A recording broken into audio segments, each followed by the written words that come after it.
সপ্তাহ জুড়ে চলমান আন্দোলন, সহিংসতা ও নাগরিক নিরাপত্তা ঝুঁকির পরিস্থিতির কথা মাথায় রেখে যুক্তরাজ্য, যুক্তরাষ্ট্রসহ একাধিক দেশ থেকে বাংলাদেশ ভ্রমণে নিজ দেশের নাগরিকদের দিয়েছে সতর্কতা। এবার সে তালিকায় যুক্ত হয়েছে ফ্রান্স।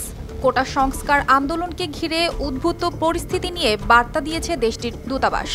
দেশটি নিজ দেশের নাগরিকদের সতর্ক করার পাশাপাশি কোটা সংস্কার আন্দোলন নিয়ে যে থমথমে পরিস্থিতি বিরাজ করছে তার সমাধানের জন্য উভয় পক্ষকে সমঝোতার আহ্বান জানিয়েছে।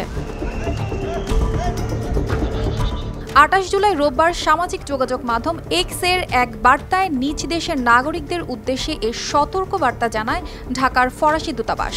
এতে বলা হয়, ফ্রান্স সবাইকে আহ্বান জানাতে চায় যে আর কোনো সহিংসতা যেন না হয়, সেজন্য সবাইকে শান্ত ও সংযমী হওয়ার পাশাপাশি সংলাপের মাধ্যমে সমস্যার সমাধানে জোর দিচ্ছে।